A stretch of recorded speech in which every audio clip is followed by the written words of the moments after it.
Hello, welcome everybody to another episode of Game Worms with Matt and Bryant. And today we're going to be talking about the top 10 games for a quarantine. Now we're a little late for this to actually help anyone for COVID, but it doesn't have to be a quarantine. There could be another pandemic. It could be like a natural disaster locking you in your house. It could be a power outage where you're stuck inside in a blizzard with candles. Yeah, gaming by candlelight. That's always the safest thing to do. Well, when that you have happened a lot when I of was cards. a kid. We lost power for like a week in the winter because of a blizzard. Or it could be like, civil disturbance, anything where you're kind of stuck in a hole for a long period of time. What if maybe you're just done with the rest of the world and you just want to hide in your basement for a week? Yeah, you're just like, you know what? I'm tired of everyone else. Yeah. I'm going to stay in my house. Yeah. So these are all valid opportunities for these games to come out onto your table. So I think you're first today because I get the last word today. So well, okay then. What kind of elements were you looking for in this sort of a selection? So I looked for games that I can either play with a small number of people, or ones that kind of fit the topic, or ones that you can play alone, or that you can play online actually. So that's kind of what I went with. Some of mine are bigger games, some of them are smaller games. I tried not to fill the list with too many that were the same type. So tried to get a little bit of variety in there as well, because it's no fun to just list off my 10 favorite gigantic games that I leave on the table for 3 months, because that could be a different top 10 list, Okay, yeah, well, which we could do. Now I had 3 criteria that I was looking at here. I think one is very similar to yours. Low player count and or good solo mode. And I'm not really a big solo board game player. Right. But I was like, okay, if I were stuck in a room for, solitary confinement, whatever the case may be, what are some games I could pull out and do by myself? But not all of them are soloable, but at least half of them are. And then a bunch of them, like, again, good with maybe 2 or 3 players. I also went for replay value, so something where if I'm holed up for a long period of time, what's something I wouldn't mind so much playing over and over and over. Yeah, you don't want to play the same game for months on end if it's not fun to play it more than once, right? Yeah, there's some games that I really enjoy, like for a short time, but they go like Time Stories you can only do once. Like that's not going to make this list, right? I definitely have at least one game that wouldn't make your list then. Okay. Well, I don't know we'll see how much crossover we get. I think there's at least one little crossover here. I would guess we've got one, maybe 2 if maybe 2. Yeah, I have another count one my cheat on yours. Yeah. But I also put engagement, so something that's like going to keep your focus. Something where my mind isn't stuck on whatever terrible things are going on around me, and keep me really. It's an immersive sort of a game. So something that helps you escape, right? Yeah, exactly. So, all right, that was my 3. Okay, but you get to go first here for your number 10. Okay, so my number 10, and now this one's going to come off as a little bit weird, a little bit strange. My number 10 is a party game that can be played with a whole bunch of different people. And the reason this one is on my list is because it's a very simple game to play that you can actually play on webcam. Okay. And it would actually work perfectly fine on a webcam. My parents have played this on a webcam. The game is Just One. Okay. Okay, so it's a party game where everybody has a little piece in front of them that they write down a word on, right?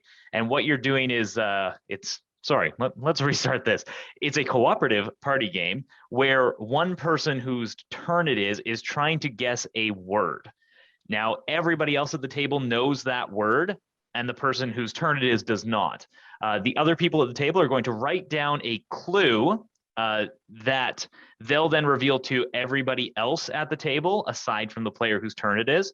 And then you'll compare your clues. And if you and I, Bryant, say the same clue, those clues get turned face down and you're not able to use them. You know what? I've played this. It was a lot of fun, actually. Yeah. I have played it.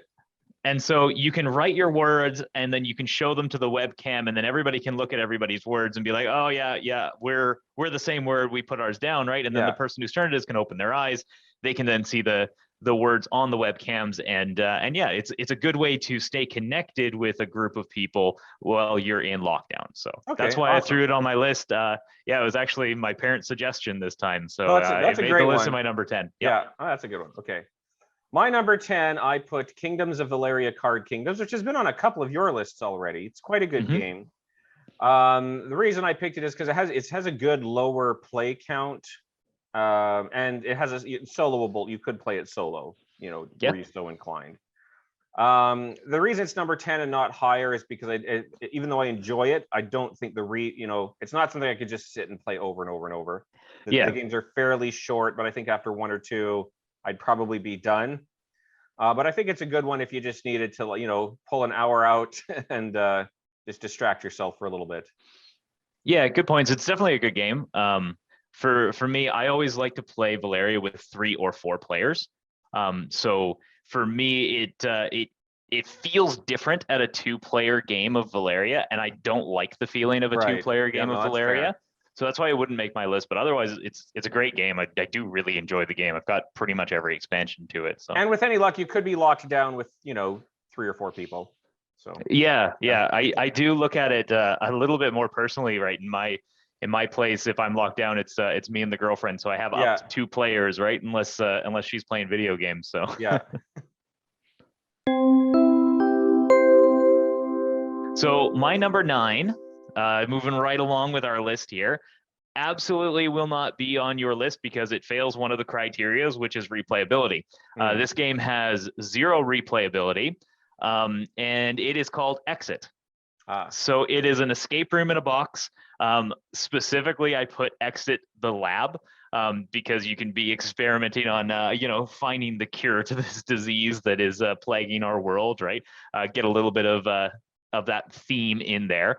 But it's a fun game, and I really enjoy playing these Exit games, these game boxes, as 1 or 2 people. And that's why it made my list here, is because I really find these things fun to do on my own in a small group kind of thing. So when you're in a pandemic, when you're in a lockdown, you can't go out and see a lot of people. You buy yourself a big box of these escape games, and you can just go through all of them kind of thing. And I guess that would still meet my criteria if you have all of them. That's true. Yeah, they do sell packages of them. Yeah. And I threw Exit on the list specifically because I do think that they do a very good job of the games. Another series that does a very similar thing is the Unlock series. Mm-hmm. Now, the Unlock series, you can actually trade with other people because you don't destroy anything in the game when you finish through it. And I like that aspect of the Unlock. Right. Oh, that's actually really nice. Yeah. Well, excellent. Yes. That's a respectable choice. That's my number 9. Exit. Okay. Now, my number 9, it's actually kind of a tie because I had 2 games that are basically the same thing, different flavors, but ultimately the same sort of thing. They're 2-player games, and that's Memoir 44 and Panzer Leader. And Panzer Leader I've talked about before. So these are both one-on-one World War II games. Memoir 44, but just basically being a lighter version, like kind of simpler rules and everything like that, but actually nicer pieces. So I think it would just come down to what your favorite flavor is. But the reason I like those for this list is it's like 2. You can't do it solo. You can't do it with more than 2. It's 2 only. But the nice thing about them is they're both scenario based. So you're not, you can redo the boards. You can set up different scenarios with both of them, which can give you a lot more play time.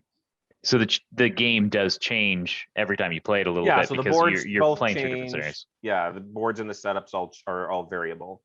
So interesting. Good replay on that, and fairly engaging. Yeah. I haven't played either of them myself, but I've heard really good things about them. Yes, I feel like these maybe aren't your style of game from discussions we've had so far. Yeah, potentially not. Yeah, but that's okay. Like I don't have to like every game out there, right? Well, if the 2 of us get stuck in a bunker though, then we probably won't be pulling these 2 out. So there you go. Yeah. Okay.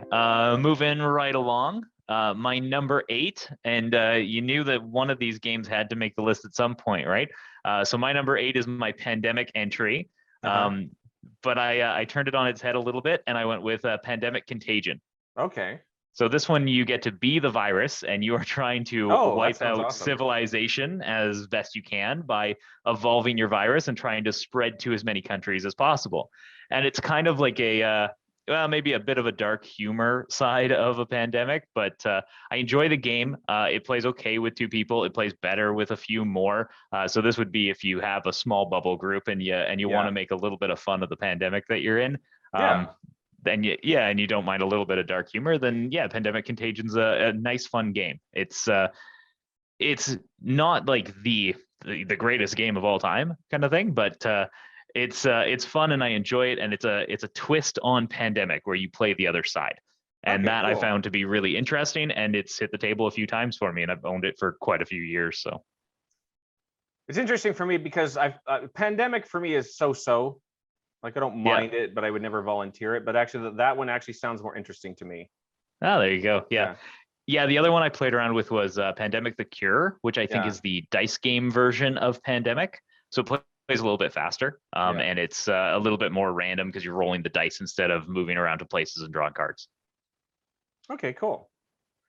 So my number 8, I mean, is it's kind of a mix. It's a genre more than anything, and that's your X-Wing miniatures / Warhammer / Flames of War, your big terrain tabletop sort of war games.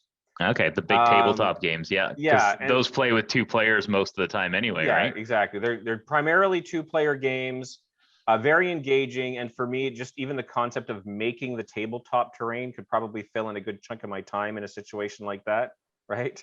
Yeah. So fun to make. Oh yeah, you hunker down and just be painting your army for a month and a half, right? Yeah, and then building the tabletop terrains and all that sort of thing. I could see myself being engaged for a long period of time, both on the creative and on the playing end with something like that. And kind of fun. And I like those little war games again, like Memoir 44 Panzer Leader, that sort of thing. So I think a lot of fun and great way to kill a week. But can be an expensive hobby to get into. And that's my next point. That's why it's number 8 as opposed to higher on the list, is because it's a prohibitive cost. But I do have a 3D printer on the way, so that problem will soon solve itself. There you go. Regardless. Make your own Warhammer armies. Exactly. Yeah. That's cool. Yeah, I haven't really gotten into those games myself. I played once when I was in high school, and that was probably the last time that I had ever played Warhammer. Well, and that's the issue, is the price has always kept me out of it. But I played once with my nephews. There was a shop in Calgary by the movie theater. We went out to go to a movie. So we just went into that store just to wait for the movie to start. And the guy ran us through a quick game. And I was like, oh, this is a lot. I was there with my brother-in-law and 2 nephews. And I was like, oh, this was actually a lot of fun. So yeah, that's great. Yeah, I think a lot of people who do play it are really welcoming to new players. I think it's a small group of people in most cities that end up playing those types of games because it is expensive to get into. So I think they're always kind of looking for more players, fresh blood to to fight against, right? And the lore behind those games is really interesting. If you like that darker style of story, I've read a few of the books, and I play the online game of Warhammer 40K, and I've always had that theme has always appealed to me. See, I so much didn't have Warhammer, but I did have Blood Bowl. Well, I still do have Blood Bowl, which is kind of the war. If you took Warhammer and made them play football. Yeah. Moving on, and a completely different theme. I'm going to go to quilts, if that's cool with you. My number 7 is a 2-player only game. It is called Patchwork. Yeah, and I believe you actually had this in your prettiest games. I may have. I can't remember. Sounds familiar. I could be wrong. So Patchwork is a polyomino game where you're essentially just taking a polyomino in front of you, and you're paying buttons for the polyomino, and then you are putting it onto your quilt. And whoever fills the most space on their quilt by the end of the game wins. But it is a very creative little turn-based game where you can get multiple turns in a row if you buy the right pieces, but sometimes you don't want multiple turns in a row because the pieces that are on the table to be purchased aren't the best pieces for your board, right? So you end up spending more time and buttons to get better pieces, but sometimes those better pieces are smaller, so you don't cover as much of your board. And the whole game just becomes this really cool little puzzle where you end up playing the person more than the game, because you're trying to figure out what pieces they want to purchase and what pieces they can purchase, so that you're almost like okay, well, I can leave you with these 3 pieces because I know you're going to take the second one, which will set me up to take the 5th piece in the line, kind of thing. So I really like Patchwork. It's a great 2-player game, and it is 2-player only. And I would play the heck out of that if sitting with nothing else to do in a pandemic. Yeah, I'd play it over and over again. I know what's funny is now that you've described it, I don't think that was on your previous list. I think I'm thinking of Calico. Oh, that could be it. Yeah. Yeah. I can look it up while you do your number 7. All right, sounds good. So my number 7, I went with Robinson Crusoe. So Robinson Crusoe, I actually enjoy. It's kind of a puzzly survival game. It's another one that has many different scenarios, so you're not stuck in the same scenario every time. But even playing the same scenario, there's going to be enough variability where it's not going to be boring.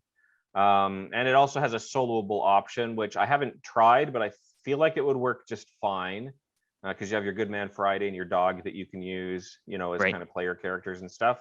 So I think it would work fine as a solo game. It's fun, it's engaging. It's a little lower on my list because I just don't find it as engaging as the ones above it. But I think now we're getting into pretty solid, respectable time wasters. Yeah. Fun, engaging time wasters. Fun, engaging time wasters. That's pretty much the life, Yeah. Yeah. So Robinson Crusoe, you said, right? That one made my short list. Okay. So I didn't quite get it on the list. I have some other games that I prefer to play that are along the same feel of the game. Mm-hmm. But yeah, no, it's definitely a great game. It's challenging, very challenging. Yeah. Yeah, lose more often than win. Yeah, for sure. There's nothing wrong with that as long as you like a good challenge in your game, right? But I know some people get turned off by the fact that it's very difficult. Yeah. For Robinson Crusoe. Looked it up. The Calico was in my introductory board games. Oh, okay, gotcha. Yeah, it was in the top of those ones. Yeah, because Calico is a very very friendly game to people because it's about quilts and cats and it's quite easy to play. Yeah. Getting into number 6, I'm going to go into a bit of a darker theme for this one. This game is a massive game. This is the type of game that you will put onto your table, and 3 months later, it will still be set up on your table because you are still working your way through it. It has probably the top selling point that I would give to this game is its story. It has a large narrative book in every location that you move to. You are digging through this narrative book and reading through the steps that your character is taking and then making decisions and then failing miserably because the game is incredibly difficult. The game that I put as my number 6 is Tainted Grail. So Tainted Grail, big box, you are playing in the Arthurian legend, but it's the Arthurian legend with a twist. At the very beginning of the game, it describes these heroes of legend that have saved humanity in the past, and then it goes right on to say, you are not those heroes. You are the scum of your tribe, and nobody likes you, but you're the only ones that are left. So go find those heroes because they need to save people again. And so you start on this unmerry quest, if you will, to search for the Holy Grail and bring light back to this dark world. Super engaging story, a very neat combat mechanic that is quite punishing if you do it wrong, where you're lining up different symbols on the cards in order to continue to play more cards into your combat row. And I've really enjoyed it. And I think this game, this Tainted Grail, is best with 1 or 2 people. As soon as you start getting 3 or 4 people in there, it starts to sprawl a little bit too much. And I feel like the game just gets even harder with more people. Mm-hmm. So yeah, I played through this with the girlfriend and the 2 of us enjoyed it. We've got 2 more expansions. So, if this pandemic does swing back, I'll be set. All right, awesome. That one I'm not familiar with at all. My number 6 has been on a few of both of our lists, I think. Definitely it's been on a couple of yours, and that is Mechs versus Minions. And the reason I thought of this one is because even if you don't like it with like 2 players, I think it's just as easy for each player to have 2 characters. So, you could ultimately turn into a 4-player balance mechanic. But also it's one that I feel like it's got a campaign, so you have a lot of good time that can come out of it. Yep. And even just mixing up your characters, you get a little bit of replay ability out of the different scenarios. But I say more all, you got a huge campaign, and it's light enough. It's both engaging and light. So it's engaging in the sense that you can really focus on the game and kind of get wrapped up in what's going on, but the tone is still, but despite being all about killing minions, it feels friendly and light and kind of goofy, silly. So without all the depth and weight that might be around you and whatever's keeping you locked up, right? Yeah, it's so chaotic. That game it's so much fun. But you really have to go into it knowing about the chaos of that game, because yes. whatever you plan to do, you won't be able to do. Yeah, but even then, I've had my mech break down and start flying around the field, but it's still killing minions. Oh yeah, it's still doing great, but it's just you got to live in that chaos, right? Like I played Ziggs on my first playthrough, and I took that ability that like you do 1 damage to yourself, but you also kill all the minions that are standing on a certain color of rune, and you're just like, okay, this is fine. Yeah. I'm just going to be constantly damaged. Guys, don't rely on me to be predictable at all. Yeah. It was good fun. Yeah. Yeah, that one wouldn't make my list for this kind of a list, just because I love the chaos aspect. It's probably my favorite aspect of that game. So I would want to play it with 4 players every time. Because it adds to it, because it now sure does. Yeah. Other players are pushing you around and all that too. That is which is fun. So okay, my number 5 is a 1 or 2 player game. It has been on one of my lists before, and it is AO. Oh yeah. AO or IO. I still don't really know how to say it. I actually looked it up and I don't remember now. I think it was AO though.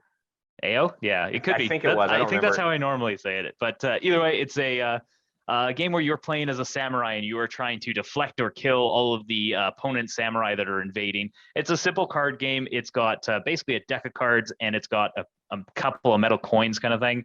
And you go through and you are trying to defeat every enemy by the end of 3 runs through this deck of cards. That deck of cards is your life force. It is also your weapon cards that you are using to fight things. And it's a neat push your luck mechanic where it's like, okay, well, I can take a bit of damage here, but then I'm going to lose some cards off the top of my deck. And it's like, okay, do I spend this extra card so that I can rotate this weapon so that I can hit this guy, but then I'm losing cards off my deck. And it's fun when the resource pool is your life points, right? And you get through the deck the first time, and then you get to shuffle it, and you get to add 2 extra wild cards into your hand. And then you get through the deck the second time, and then you're like, okay, there's still a lot of enemies left. And the third time that you go through your deck, you actually have to pay for cards in your deck using victory points in the game. And so not only do you have to kill everything in the game, but if you don't have enough victory points by the end, you still lose. So it can be very punishing, and it's a neat puzzle that right from the get-go, you feel like you have to manage that resource pool. And so, yeah, that's my number 5 is AO. I like playing it solo. I think I like it more playing it as 2-player, but either way, has good replayability for me because it is that challenging puzzle, and it's one that I don't mind playing on my own. Awesome. And again, this is one you've talked about before that I still haven't played, so I can't say too much about it. My next one, I think, is the last one that I've had on any other lists, but you haven't played this one, is Rune Wars. The reason I picked this one is just because of the epic scale. It's kind of sandboxy in terms of how you set up the map, or which faction. And it's very asymmetrical, so the faction you pick will give a lot of, anything with asymmetrical has a lot of replayability innately. You just change your faction, you got a different game going on. Absolutely. Yeah, but with this one, it's a nice, long, engaging game. You got a lot of different things going on. You got your armies, you got your like kind of 3 phases of the game, like your expansion and exploration as you're fighting monsters on the map. Kind of got the mid game where you start colliding with your opponent, and then the end game where you're actually starting really crashing heads with them. One of the things I really like about it for this list is it's another one where I think even the setup and the layout of the game is just like painting it's another one where I could just kind of sit there and paint all the minis. So that's cool. Yeah. So it not only adds the play time to that, but this is another one where I could just see myself burning time just by painting everything on it. The game becomes a full hobby for you. It becomes a full hobby as opposed to just simply sitting down and playing the game. Yeah. That's cool. Yeah. Cool. Neat. Yeah, it's one I haven't played. I think, like you said, and yeah, I remember it from a few of your lists. So yeah. My number 4, we're getting into the top 4 now. These are some pretty good games, I gotta say. In fact, this one has been on like the hotness for BGG forever. It's Gloomhaven. So I really enjoy Gloomhaven. The girlfriend really enjoys Gloomhaven. We've played a lot of Gloomhaven. In fact, that's what we did during part of the pandemic, is play more Gloomhaven. I probably have 50 plus plays of like different sessions of Gloomhaven. Yeah, it's great. It's a fun game. You get to unlock new characters. You get to level your characters up. The combat system is pretty unique. You play 2 cards, and then you're choosing the top ability from one card and the bottom of ability of the other card. But you can kind of change it on the fly based on how the enemies have moved and all of that. It feels like a Dungeons and Dragons kind of fighting simulator, if you will, but with a neat mechanic that isn't just roll a dice, see if you hit somebody, right? All the characters feel very unique, and I think that's one of the things that I really like about it is when they feel unique. And then when I set up to play Gloomhaven, I normally do it with one other person, and we both play 2 characters so that you can feed off of each other a little bit here or there. Yeah, it gets crunchy. Yeah, it gets complicated, but I like it. So that's my number 4 is Gloomhaven. Yeah, I think that's a great pick. Again, it's got a huge campaign option, and then when at a certain point you actually unlock custom dungeons, or Yep. Really, there's unlimited play, and you're constantly retiring and playing new characters, so there's a lot of variability that way. Yeah, cool. That's a good choice. Okay, so my number 4 is Shadows of Brimstone, and so this is, I don't think, a very widely known game. It's kind of an old west Cthulhuian sort of a game. So did this one make it on your hidden gems, or no? Or not quite? No, actually, I think I kind of forgot about this one until I was looking through my closet. But I mean, I have mixed feelings on it though. So it's I think it's something like kind of Descent, but with an AI instead of like somebody actually controlling all the opponents. Oh, okay. So, but the AI sometimes is kind of dumb. So that's really the issue with it. So, but it is really cool. And it's got campaign. It's got like maps that you can build by exploration. It's randomized, so it's kind of sandboxy, which gives you a lot of variety in the game. The setting is very interesting. Again, you're kind of in the Old West, but you're in the Old West where there's these like crystals that can mutate you. So, you're going into these mines to collect these crystals, but you might spring a tentacle. And then there's like between session events where you go back to town and you can like, gamble or, go to the shops or whatever. All these different things can happen while you're in town. The town could be attacked and you have to defend it, whatever. So it's kind of like these intermission sort of mini games between each game. I love the flavor of it. Does the world build on itself? Like, do you play a character and then you do a mission and then you jump back to town? You're building on your characters. You're gaining new items and stuff like that, and gear and things like that. So you leveled essentially. But it's not always good. Like you could develop a mutation where your skin sloughs off, or Wow, everybody's got a lot of skin. You can lose some. Yeah, you can lose some. Some of them are beneficial. Some are harmful. You can end up with lobster claws. So you can't use a gun. But it's pretty interesting. The only thing holding it back is the mechanics, I feel, are a little bit weak. Like I think combat could be a little honed or redone. But I say overall, it's a pretty interesting game. I would definitely say that's probably not for everyone, just because the mechanics are a little weak, I think, in combat and the AI. Yeah, fair enough. Yeah, if you don't have a strong mechanic for the combat, it can tend to get stale sometimes. Especially when that is most of the game. Yeah. I've played some campaign games where it's like you read a story and then you go into combat and the combat just feels the same all the time. And it's like, I move here, I roll a dice, this guy dies, or I miss because I rolled a 1 and then I die. Yeah. It's less engaging. Yeah, I can get it. Well, let's move on to the top 3, shall we? So my number 3 has been on some of my other lists. I do really enjoy this game. I've got a lot of content for this game as well. They just had a recent-ish Kickstarter fulfill, which gave a few different settings for this game, and these different settings are all through time. The game on my list that I put at number 3 for playing in a pandemic or lockdown is Chronicles of Crime. Okay. Yeah, I find the game very thematic. I find the game intriguing.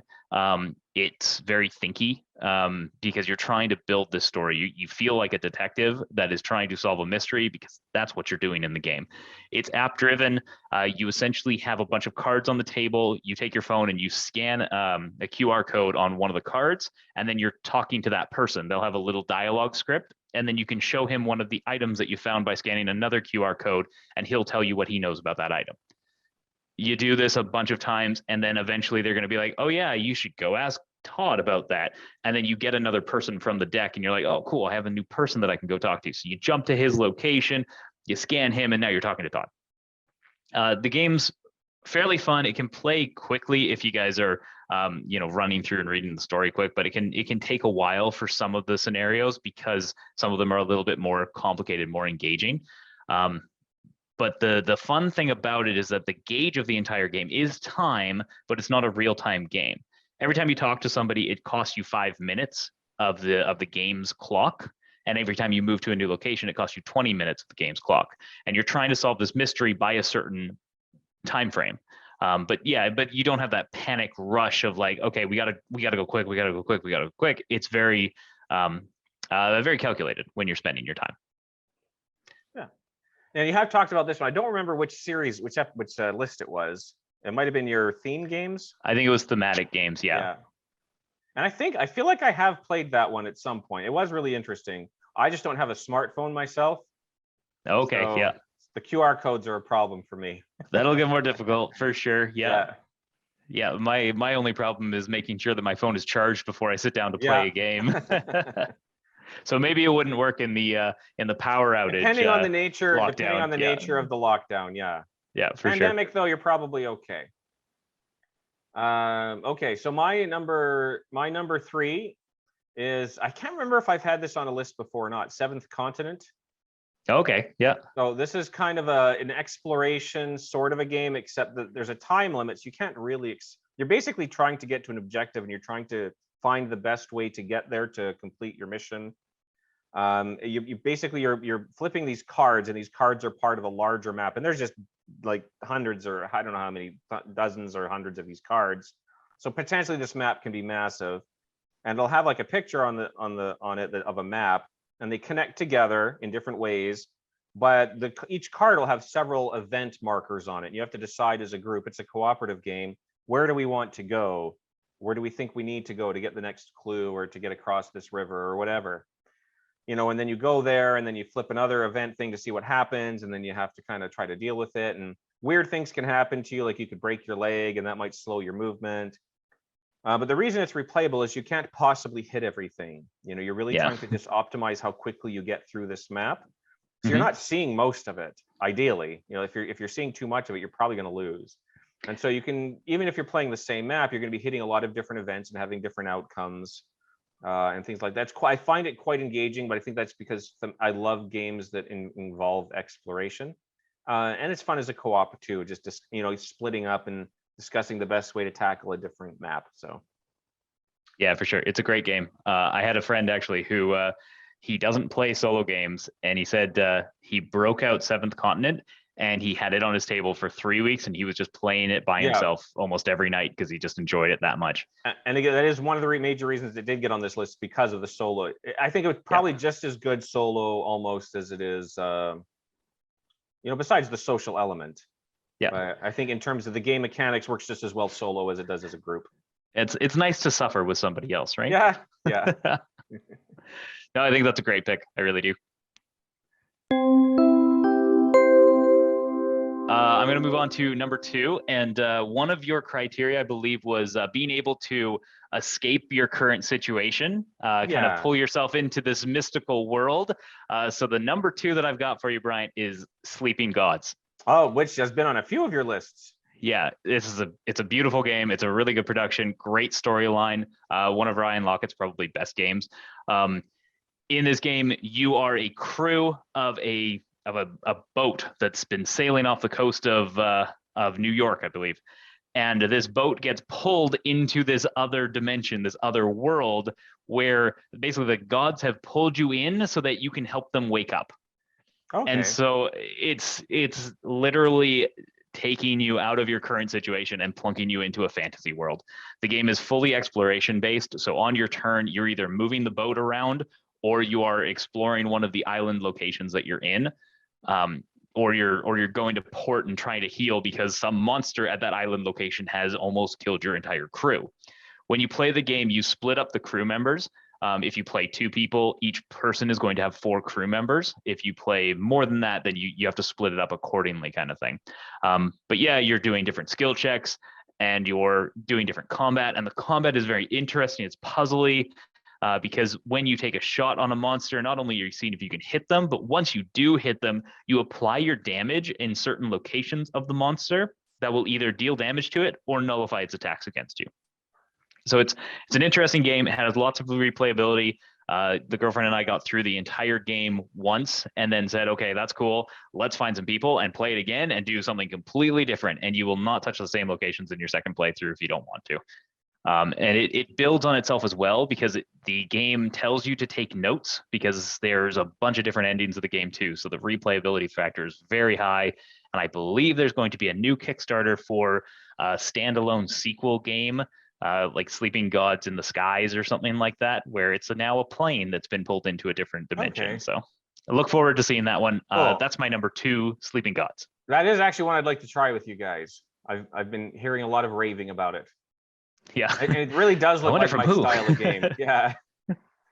All right, so number 2 is our crossover that I figured we knew was coming. Maybe it was Gloomhaven. Yeah. Like you, I played a lot of Gloomhaven, and it's really good in the sense that it's a campaign, which we've kind of already talked about it when you brought it up. But yeah, I think one of the big sellers on this one, you could really even solo it. There are solo missions you can do for each character. I think there's like 1 for each. Ideally, you'd have at least 2, but I think like you're saying, having 2 players, you probably want 2 characters apiece. But you're constantly rotating what characters you're playing as you're retiring them and finding new ones. Lots of interesting things to unlock. Lots of even doing the campaign over and over. It's going to be a little different each time. The order that you do the scenarios and the characters you do add a lot of playthrough value. So yeah, for sure. Fantastic game for this list, I think. Yeah, like I said, my favorite way is to do 2 people, 2 characters each. But you can definitely play this game solo with yourself controlling 2 of the characters. I don't see any problem with doing that. I mean, you could control 4 if you wanted. You could also do that. That would be challenging. It would. A lot. It'd be very thinky. I think my Gloomhaven also, if you're into the computerized version, I believe has a very good app on Steam that you can get. Yeah, so Gloomhaven got fully digitized, and yeah, it looks actually pretty good on there. So my number 1 game for a pandemic is Seventh Continent, actually. Oh, all right. So I didn't expect this crossover, actually. Yeah, it's a game. I haven't played it very much. I just picked it up myself actually this week. So maybe it's just really on my mind, but I can't wait to kind of get it open and get playing and more of it. One thing I'll mention, and part of the reason why it got rated higher on my list is I felt it was a little bit thematic, thinking about, being stuck in a pandemic, because the whole reason that you're exploring the Seventh Continent is because you are cursed. You are cursed by some ailment, and you have to go discover how to cure this ailment from yourself. The other thing I wanted to mention about the game, listening to your explanation, just adding to it, the success failure mechanic, when you go to do an action, the game tells you that you have to draw a minimum number of cards from the top of your deck, and your deck is, again, your life force. So similar theme, I guess, to AO, where your deck is your health, and the more cards that you draw from it, the better chances of succeeding in the task that you're doing, but also the closer to death you're becoming. So you run that risk reward strategy a lot in Seventh Continent, where it's like, okay, I'm going to dig this hole. Oh, I have to draw at least 2 cards. Well, should I draw 4 or should I just draw the 2? Because I need 2 successes in order to win. So yeah, great game. Super fun. Good on your own. Good with another person. We played it with 4 the time that I played it, and that even went okay. So. And honestly, I have to agree that that's a genius choice for this list. But I will. I will declare there's one better for this sort of a crisis, and that is Mage Knight. Mage Knight is the only game that I can think of that I have, like, sometimes I'll do solo playthroughs of games just to learn the rules, I don't intend to play them alone, so I want to learn the rules and the layout before I take it to play with somebody else. I'll sometimes do that. Mage Knight's the only game I can think of that I actually just played by myself. I was kind of stuck at home once for 3 days in quarantine, and pull this out. I think it's the only game that I've actually elected to do this. And Mage Knight actually works even better with fewer players. Once you get too many players, the board gets a little crowded. Okay. So optimally, you can play more than 3 players, but you probably don't want to. I would say 3 is probably your max that you would want on the board at once. 2 is fantastic. Even 1, I think, works just great. And basically what you're doing is it's a fantasy world, and it's very sandboxy. So you're building a map, and your objective on this map can vary. So there's scenarios you can do in the book, but it's so sandboxy, you can just make your own objective. Oh, cool. You just say, okay, I'm gonna put this city in the map tiles and conquer this city, I win the game. So you can choose your objective. You can ultimately choose the size of the map you want to be playing, which tiles you want to be putting into the map. And you're just running around fighting monsters, leveling up, gaining new abilities. It's kind of a deck builder, so there's different characters, so it's asymmetrical in that sense. But a lot of the replayability too comes from not only the variety of the map and the different characters, but as you're leveling up, you're gaining new abilities. So you're basically adding cards to your deck and spells.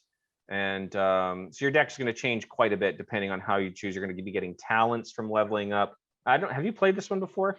I haven't. That's part of the reason why I'm being so silent on. I'm just listening to your explanation. It's a Vlada Chatil game, which is interesting, if I'm saying his name correctly. The guy that made Code Names and Dungeon Lords. Okay. He's made, out of all the game makers that I'm familiar with, he has the most diverse range of games. Like, it's so entirely different from either Dungeon Lords or Code Names. It sounds very diverse. Yeah, that's odd that somebody does that, right? Like, a lot of times a designer is just going to hit the same style of game. Yeah. A lot of times, or like make slight variations to them. Which like, I love Eric Lang and Eric Lang's games, but I can tell an Eric Lang game. Exactly. But if I didn't know, there's no way that I could guess the guy that made Code Names also made Mage Knight, right? That's cool. Yeah. So, I've heard fantastic and immersive. So I've heard mixed things about it over the years, and I've never had a copy available to me to try. So well, you do now, because I there you go. But yeah, so that's a good point, though. It's not going to be for everyone. It is very technical. There's a lot of rules. The rule book, I think a lot of it though is the rule book is terrible. You're not going to figure out the game by following the rule book. You pretty much are going to have to go online and learn how to play it, or know somebody who knows how to play it. Play the game once during just reading the rule books, completely screw up every rule, search on the forums to find out how to actually play the game. Some rules are in the rule book, some rules are only in like the walkthrough. So it's a real pain to learn, but once you learn and you're okay with there being 1,000 rules, I find it's quite fun. I really like the element of being able to create my own map, my own objective. I love sandbox, and it's about as sandbox as you can get. There you go. Yeah. Cool. So we had 2 crossovers on our list this time, actually. Yeah. We had Gloomhaven and Seventh Continent. So yeah. There you go. We do like some of the same games. We do. Well, there's a lot. I mean, you were right about Uprising. So I'll give you that. I think you've just played more than I have.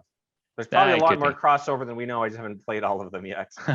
You'll get there. I'll get there. Yeah. Yeah. All right. Well, awesome. All right, man. Any final words? I know I technically had the last word, but you can still have a final word if you want. I had a few other games that kind of made my short list. I always have like these honorable mentions, right? I had War Chest on my short list. I think it's a good 2-player game. I think Onitama would be a good one as well. Codenames Duet. So I don't know if I would throw Codenames on this list, but Duet for sure, because it's the 2-player cooperative Codenames. The regular Codenames I like playing with a lot more people. It could maybe sneak on like just one did at the end, just to be like, you can do this. You can play Codenames across a couple of monitors, right? It's not impossible. Well, I think there's an online version you can actually play via like Zoom or whatever, I think. Yeah, and maybe that's the other thing to mention too. There are online resources, something like Board Game Arena or Tabletop Simulator. Those things do work very well if you are itching for for that board game experience, and you can't get out to people, right? Yeah, I actually did a lot of Quacks of Quedlinburg during quarantine. There you go. Yeah, we on found tabletop. we found an escape room simulator, and we ended up playing that quite a bit, which is not quite a board game, but still in the same feel. It's still a puzzly game. Well, there's a puzzle lot of rooms, VR right? versions of those and stuff like that, which are pretty good too. Absolutely. Yeah. All right. Awesome. All right. Well, thanks very much, Matt. Thank you all for joining us. And next time, I guess we'll see you again, hopefully. Yeah, if I can figure out how to get my arm to show on the screen. Yeah, it's weird because it's like opposite. It's like, yeah, it's like mirror image, or not mirror. It's the opposite of mirror image. It's very confusing. Like if I've ever adjusted my collar, I always grab the wrong side. Yeah, for sure. All right, well, we'll see you next time, Matt. All righty.